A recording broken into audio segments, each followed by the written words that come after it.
SSC, ये शब्द आपने सरकारी नौकरी करने वाले अनेक स्टूडेंट्स के मुंह से जरूर सुना होगा। दरअसल सरकारी सेवाओं के अलग अलग स्तर पर रिक्रूटमेंट्स के लिए सरकार ने अलग अलग व्यवस्थाएं बनाई हैं और एसएससी बड़ी संख्या में रिक्रूटमेंट के लिए एक ऐसी ही व्यवस्था है। तो आज की वीडियो में हम एसएससी के बारे में आपको और जानकारी देंगे। नमस्कार, स्वागत है आपका प्रभात एग्जाम के यूट्यूब चैनल पर। ये एक ऐसा प्लेटफॉर्म है जहां आपको मिलती हैं सभी कम्पिटिटिव एग्जाम से जुड़ी महत्वपूर्ण जानकारियां जो आपको किसी भी एग्जाम में सफल होने में काफी मदद कर सकती हैं।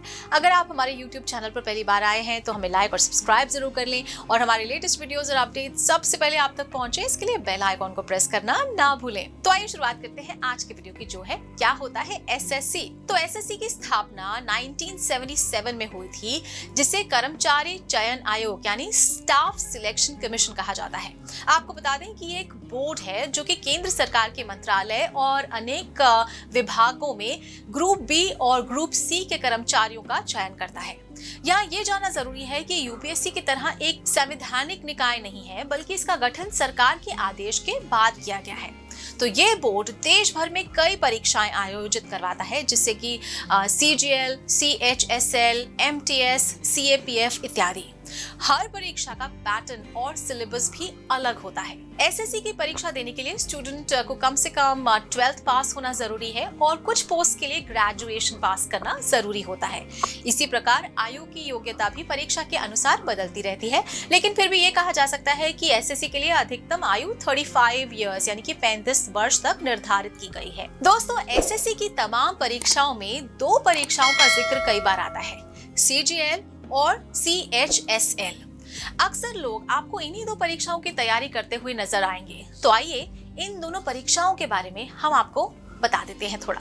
सबसे पहले बात करते हैं सीजीएल की। तो एसएससी सीजीएल का पूरा नाम कंबाइंड ग्रेजुएट लेवल होता है। इस परीक्षा को देने के लिए स्नातक यानी कि ग्रेजुएट होना आवश्यक होता है और इस परीक्षा में आवेदन करने के लिए एप्लीकेंट का स्नातक यानी कि ग्रेजुएशन होना जरूरी है, लेकिन बिना स्नातक यानी ग्रेजुएशन के आप इस एग्जाम के लिए आवेदन नहीं कर सकते। इसमें अलग अलग सरकारी विभागों के रिक्त पदों की भर्ती के लिए स्नातक स्तर पर परीक्षा कराई जाती है और एसएससी सीजीएल लेवल की परीक्षा राष्ट्रीय स्तर पर होती है। इसमें कम से कम हर स्टूडेंट की उम्र 18 से 27 तक होना आवश्यक होती है। तो इस पैटर्न को समझने के लिए हम ये जो टेबल आप अपनी स्क्रीन पर देख पा रहे हैं उससे आप समझ सकते हैं। तो एसएससी सीजीएल टियर 1 एग्जाम का पैटर्न होता है। सब्जेक्ट होता है जनरल इंटेलिजेंस एंड रीजनिंग, जिसमें कि 25 सवाल आते हैं और टोटल नंबर ऑफ मार्क्स है 50।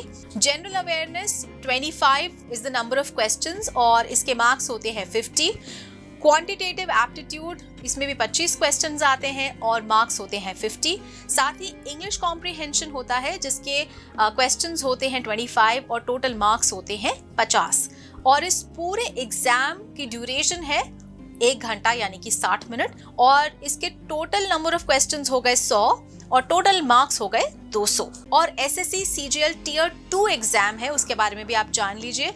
इसमें 4 पेपर होते हैं। पेपर 1 होता है क्वांटिटेटिव एबिलिटी, जिसमें कि 100 क्वेश्चंस आते हैं और टोटल मार्क्स होते हैं 200। टाइम अलॉटेड होता है 2 घंटा।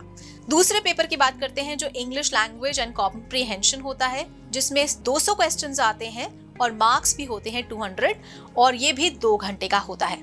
पेपर 3 होता है स्टैटिस्टिक्स, जिसमें 100 क्वेश्चंस आते हैं और मार्क्स होते हैं 200 और इसकी ड्यूरेशन भी 2 घंटा है। चौथा पेपर होता है जनरल स्टडीज का, जिसमें फाइनेंस एंड इकोनॉमिक्स होता है और इसमें 100 क्वेश्चंस पूछे जाते हैं जिनके मार्क्स होते हैं 200 और ये भी 2 घंटे का होता है। एसएससी सीजीएल टियर 3 एग्जाम के पैटर्न की बात कर लेते हैं। इसमें डिस्क्रिप्टिव पेपर आता है इंग्लिश या हिंदी में, जिसमें कि एसे, लेटर राइटिंग, एप्लीकेशन इत्यादि पूछा जाता है। ये 100 नंबर का पेपर होता है और इसका ड्यूरेशन होती है 1 घंटा यानी कि 60 मिनट। बात करते हैं एसएससी सीजीएल टियर 4 एग्जाम के पैटर्न की। इसमें स्किल टेस्ट लिया जाता है, जिसमें देखी जाती है डेटा एंट्री स्पीड टेस्ट। ये क्वालिफाइंग होता है नेचर में, ये 15 मिनट का होता है और ये होता है टैक्स असिस्टेंट की पोस्ट के लिए। जो दूसरा स्किल टेस्ट होता है वो होता है कंप्यूटर प्रोफिशिएंसी टेस्ट, जिसमें कि वर्ड प्रोसेसिंग, एक्सेल शीट और पावर पॉइंट का टेस्ट होता है और ये क्वालिफाइंग इन नेचर होता है और ये 45 मिनट का होता है। और ये होता है असिस्टेंट सेक्शन ऑफिसर की पोस्ट के लिए इन CSS, MEA, SFIO और GSI।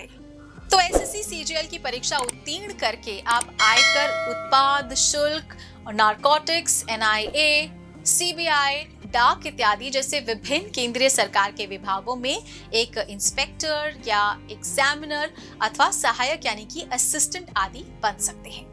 अब हम बात करते हैं CHSL। तो CHSL का मतलब होता है कंबाइंड सेकेंडरी लेवल, और इस एग्जाम को देने के लिए आपका 12th पास होना जरूरी है। 12th पास स्टूडेंट ही इस परीक्षा के लिए आवेदन कर सकते हैं। और इस परीक्षा का पैटर्न हम आपको अगेन एक टेबल से समझाते हैं।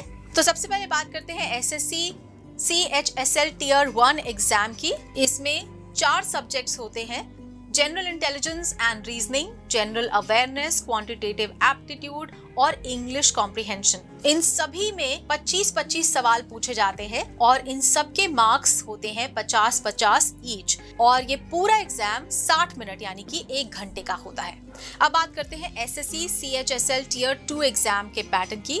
इसमें 2 टॉपिक्स लिए जाते हैं। पहला होता है ऐसे, जिसमें कि वर्ड काउंट होता है 200 से 250, और साथ ही होता है लेटर या एप्लीकेशन, जिसमें वर्ड काउंट होता है 150 से 200। इन दोनों को मिलाकर मार्क्स होते हैं 100, और इसके लिए टाइम दिया जाता है 60 मिनट यानी कि 1 घंटा। तो इस परीक्षा को पास करके आप सरकार के विभिन्न मंत्रालयों में डेटा एंट्री यानी कि डेटा एंट्री ऑपरेटर, साथ ही लोअर डिवीजन क्लर्क यानी LDC, जूनियर सचिवालय सहायक यानी JSC, डाक सहायक, साथ ही छंटनी सहायक यानी PA, न्यायालय लिपिक जैसे पदों पर कार्य कर सकते हैं।